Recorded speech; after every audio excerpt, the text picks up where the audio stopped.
Change is an important part of life. Living organisms change. Tools change. Everything changes. Things change at an incredible speed. Look at everything that's changed since the 1800s, 2 centuries ago. The first electric doorbell, 1831. Now we can even see each other through doorbells. 1867. The first motorcycle. Now motorcycles are intelligent enough to stay right side up. 1877. The first gramophone record.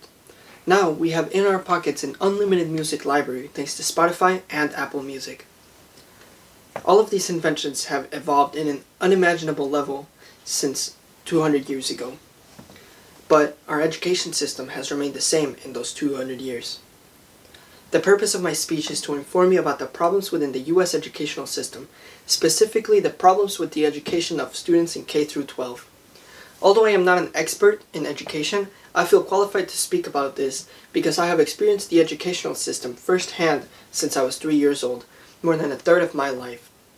I will inform you about the history of education and how it has evolved, the problems with the U.S. education system, and what these problems are doing to students. First, I will give you some basic information about the evolution of education. I will start by giving you a brief history of education system, and then talk about education today. Education originated in the Middle East with the creation of the first alphabets in 3000 BCE. With civilization came the need for education.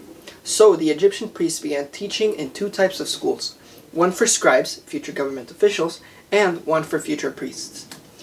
Schools were only meant for privileged boys, and taught writing, medicine, and some mathematics. Fast forward to the Middle Ages, 476 AD. Schools are still being run by religion, but have advanced to the creation of monasteries, and focused its teachings mostly on moral education, astrology, geometry, and grammar.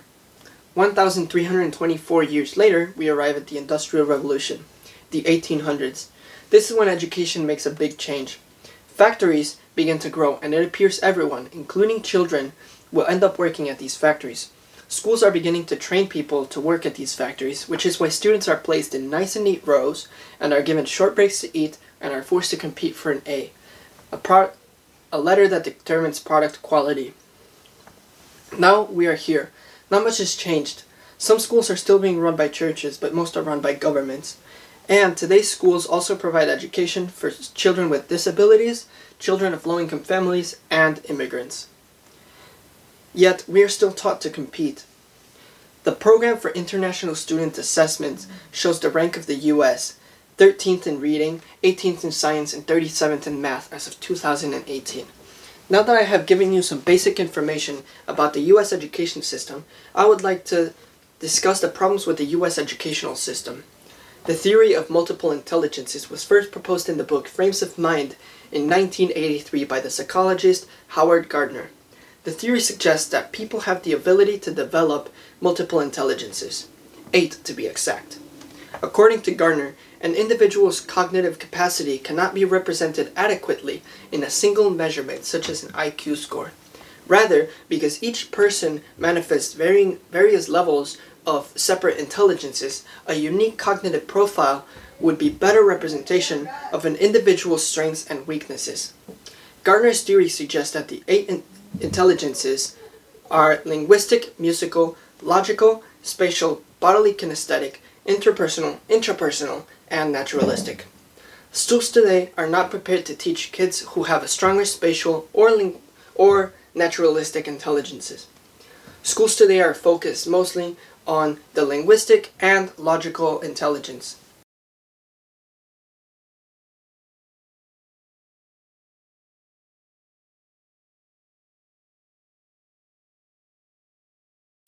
And students are taught to fill in bubbles on a piece of paper to receive a letter which determines success.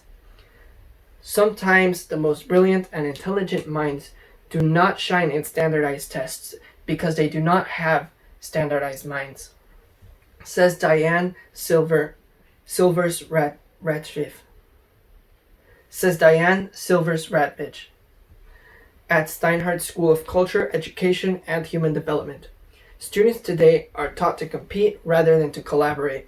Yet today's jobs encourage communication and collaboration. We should use Finland as an example.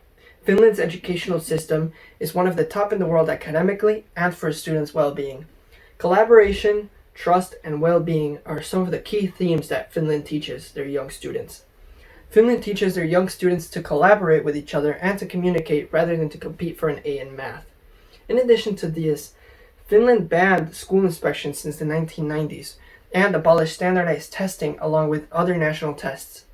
According to Trust, Collaboration, and Well-Being, Lessons Learned from Finland, an article written by Furman University, Finland utilizes more comprehensive assessments such as portfolios, reflections, projects, and self-assessments, which are often student-driven and are created in a way that provides immediate and ongoing feedback to foster students' progress and growth.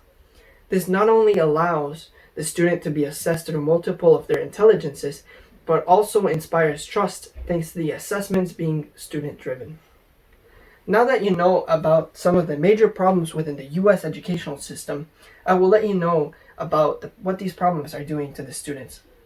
Teachers force students to quietly learn, and rather than teach about communication, students grow up learning not only to keep to themselves, but also grow up learning that they will receive disciplinary action by trying to communicate with each other, and other distractions in class, such as drawing and reading in class, trying to grow their other intelligences, will also end up with disciplinary action. Students today are also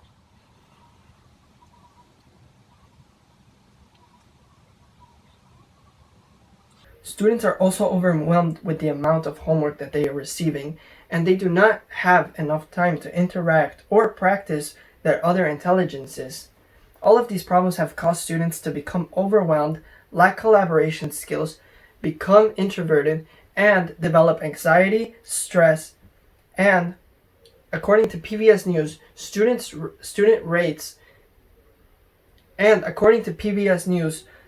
suicide rates have seen a 56% increase in less than 2 decades.